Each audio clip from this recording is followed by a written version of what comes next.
So should you invest in Korean Pokemon products? Well, no, but maybe. I'm Alex and I run a 4-figure Pokemon card business. Well, first month of running it, and mainly we're selling Korean, but we've also just started this week selling Japanese product, as you can see to my left. We all know, or well, there's an accepted reality that if you buy an English product, it is going to go up given it enough time. There don't seem to be any slow movers, at least in the, well, there is maybe potentially battle styles, although given enough time, will it go up? Probably. We will have to see in the future. But in terms of Scarlet and Violet, there don't seem to be really any easy pickings at the moment in terms of cheap sets that you can get and see large gains. There seems to be less potential for realized gains, put it that way, in terms of the Scarlet and Violet era. And because we are seeing so much hype and perhaps such a bubble around English Pokemon at the moment, and perhaps you can broaden that to Pokemon in general, as English really affects the market of the other ones. And by what I mean by that is that when English goes up, people turn to Japanese, Japanese goes up, people turn to other languages. One of the most popular ones is Korean, although there are other languages that are popular out there, Simplified Chinese being probably the other one, and then there are smatterings of sort of Thai and Indonesian and more niche language offerings. But so that is the trend we really see. When people get priced out of English, they're going to look to Japanese. Japanese is going to go up. When people get priced out of Japanese, they're going to look at Korean. Now, when are people priced out of Japanese? And so this fills into the broader question of when people are priced out of English. And really this is in the big sets. So 151 is the classic example. 151, huge in English, so hard to get a hand of, but there is such a huge demand, but so little supply of the English 151. So people turn to look at Japanese. Now, there is more supply because now we've broadened the market. Some demand slips into that, but there are just some people who just aren't interested and won't touch Japanese. Japanese price goes up, and then people turn again and look at 151, and they buy that. So we do see that there are price increases that can occur due to the movement in other markets if we're going to take these three markets as distinct and not part of a collective Pokemon market, although really they fall into both categories. So English 151, low supply, very high demand, or to be honest, decent supply, just crazy demand.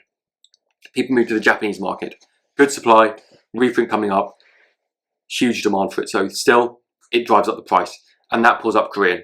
So Korean is an investing prospect in the short term with very popular English and Korean sets, could be viable.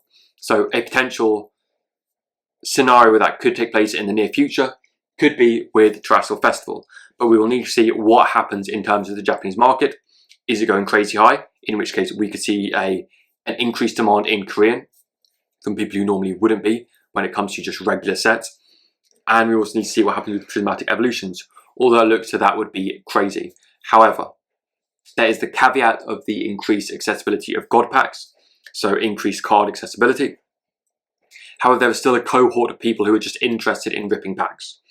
And so those people, they don't really care about the card accessibility because they were never going to buy singles anyway. They aren't just looking for it to collect, they're just interested in ripping packs. And so those people will still see that demand increases and there will be marginal price increases, likely most taking place at the start, which will also potentially happen with the Korean side of things. So in summary of that is that Korean in the short term, there are potential realized gains if there are very high gains or very high price increases in the Japanese market and in the English market. Those are the conditions that are required for there to be any gains in the Korean market. Now, can we have long-term gains in the Korean market? Personally, I don't think so. It will always be a market which has a low demand, particularly in US and particularly in Europe. The Korean domestic market as well is small. There's no real interest in there. So supply at the moment can be low, but because demand is also low, there's not really any scarcity in terms of the products, although they do have limited print runs. So when things are out, they're out. So that is a factor to take into consideration, but still, if the demand's not there, the price is not going to be there. So long term, apart from, let's call them black swan events like 151, but how much really is that going to go up in the future? It remains to be seen. It depends what happens in terms of English, what happens in terms of Japanese, sorry. So in terms of the Japanese reprint, we will see how that will affect the price of Korean as well, because it will have a knock-on effect to that. In the long term, I would not recommend to invest in Korean. I'd not really recommend to invest in Pokemon full stop. I think there are better places to put your money, which have a greater sense of liquidity in terms of that invested capital. So, for example, as the most obvious one, the stock market, something which will pay you dividends. If you're talking about serious money, then rental. That obviously would give you cash flow while holding an investment, whereas you're not really getting any. You're not getting any cash while you're holding Pokemon. It is just money that is sitting there. Will it outperform the stock market? Potentially, some will. Will it be as safe over an extended time frame? Who knows? Is an extended time frame 5 years? No. Will it be safer over 5 years? Probably, because Pokemon do look like they have their game planned out. They do have encouraging ambitions going into the future. The idea of the Switch 2, unless Nintendo go way out of left field and try something like the Wii to Wii U, Switch 2 should be great. The upcoming Pokemons and that will sell. Pokemon games always sell, so there's no real worry about that. People aren't really moving away. The Pokemon company seems to be moving in the right direction. So there are encouraging signs in terms of all of the mediums that Pokemon exists in. Big hype around it. Pokemon Pocket as well. There is no sense to think that Pokemon is going to decrease in value, or Pokemon is going to lose its position as the greatest intellectual property in the world. There is no indication it's going to lose that. If anything, it seems to be that they're pretty secure and they are committed to growth in the long term, as well as exploring other markets such as Korea recently. Building demand there makes sense. Building demand in simplified Chinese, a market which is really playing catch up at the moment, as we can see with the sets that they're releasing. There is every indication really that Pokemon is on the up. They are outcompeting TCGs. Where other TCGs are struggling, Pokemon is breaking record after record that they are setting themselves. Even during pandemic. Post-pandemic, they are still breaking records. Pokemon Pocket, incredible. The amount of money that it's generating, the amount of interest it's generating, and the amount of people that will turn into the physical trading card game. No matter what that means that they take up. Although, because there is a battling aspect to it, so potentially some people will enjoy that and then look into the actual sort of competitive side of the Pokemon TCG. However, what Pocket is most relevant for is the collecting side of things, the opening packs. I mean, they are just training people to open packs. Open your daily pack, get used to it. You want to open a real pack? Trying to transfer that there? You like collecting these cards? What about these cards? They are really getting people into the habit of opening real packs, or just opening a pack a day, and integrating Pokemon into people's lives, Pokemon TCG into people's lives. It's an interesting sort of psychological maneuver that's going there, and how that affect people moving into the physical, who knows. People will be spending a lot of money if they want to open a pack a day from real ones. English ones priced around £4 a pack. However, if you do want to open a pack a day, then sponsor of today's video, www.therealchaseclub or The Chase Club, link down in the description. You can get packs for only 80p each, and that would be a much better idea to rip once a day. Name that comes from Super Electric Breaker, which is not currently in stock on the website. However, it will be returning on Wednesday or Thursday, so tomorrow or the day after. We should be getting a delivery of some cases of Super Electric Breaker. So looking forward to that. I know a lot of people are, especially in the run up to Christmas, because it is the most popular set.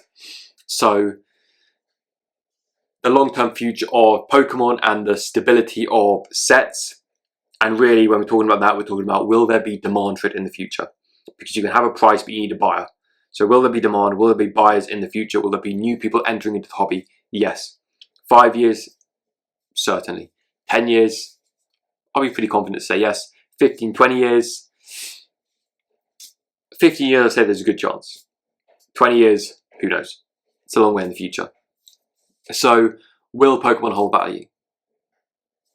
5 to 10 years, I would think so. English Pokemon in particular, probably a good investment. Japanese, certain sets. 151, obviously. Sets like Prismatic Terrestrial Festival, probably as well. You know, I've said there are higher pull rates, but it'll still probably be a desirable set, as there is something about opening it yourself and pulling it yourself that is very appealing to people. They know they can just go and buy a single. But it's kind of cheating, isn't it? Just going and buying a single. And for the record, I buy singles of vintage to complete my own sort of collections and my own binders. But in terms of modern, I'm not really into buying singles for that. I'd much rather complete a master set, although I'm not really looking to complete any master sets for modern era. But I would much rather rip than buy singles. So there will always be people who in the future want to go back and rip older packs. And it's going to be these standout sets. Things like Crown Zenith. Things like the high class set Shiny Treasures EX. Terrestrial Festival. Super Electric Breaker as well, just because there's some amazing cards in there. These are going to be big sets. Ones that are really desirable for people. And V-Star Universe as well. Great set. The sort of the gold cards, the Arceus, the Giratina, Dialga, Palkia, phenomenal set. So these are still ones which are going to hold value in the Japanese. Will the Korean? I wouldn't stake anything on it. If you're interested in Korean, you are interested because you like opening packs, and it's a price point which is hard to turn down. You don't want to spend the crazy money that people are asking for packs of 151 in English. Same for Japanese. So you turn to Korean and say, I'm going to complete a master set in Korean because I just like the artwork, I just like ripping packs, and I'm not too bothered. I'm going to put these cards in a binder and I just want to have the collection there to look at. I don't need them to be in English. I don't need them to be in Japanese even. I'm perfectly happy with Korean. That is a place in the market for Korean. It is a low price point to rip packs. If you want to rip a master set, I'd recommend Korean. If you want to give packs to your kids so they can open a whole booster box, I'd recommend Korean. If you want to regularly open packs, Korean. If you want to introduce someone to the hobby, Korean. If you have to have English, you want to try and get the most expensive cards, I just recommend singles. But if you've got that money to spend, you've got £150 to drop in a booster box, go for it. That's the beauty of having all of these languages out there. They're essentially targeting different price points, targeting how different people want to use their money, how often people want to buy packs, things like that. So the more price points that we have, the better. The more people are aware of these things, the better. People just love the artwork. You just like ripping packs, looking at the cards, seeing what rare cards you get. 9 times out of 10, I'd recommend Korean. Got more disposable income? Sure. Japanese, English, they're great. Same cards. Obviously, they're going to be worth more. I think, you know, who's really reselling their bulk? Not many people are. Not many people are listing singles. Let's face it, it's just too much effort. They just stay in a box somewhere. Although, you know, there are people, and if you get enough bulk, you can sell on eBay, you can sell on Facebook. There are people who are going to buy it. But Korean, long-term investing, I think it's off the table. But I'm quite bullish on Pokemon. But that is reserved mainly to English and certain sets in Japanese. Let me know what you think. Let me know what you think about the potential of investing in Japanese, if you hold any positions in English, and what has been your best set so far? What's made you the most returns, the most gains? Prove me wrong about thinking that the stock market is a better investment than Pokemon. See you next time.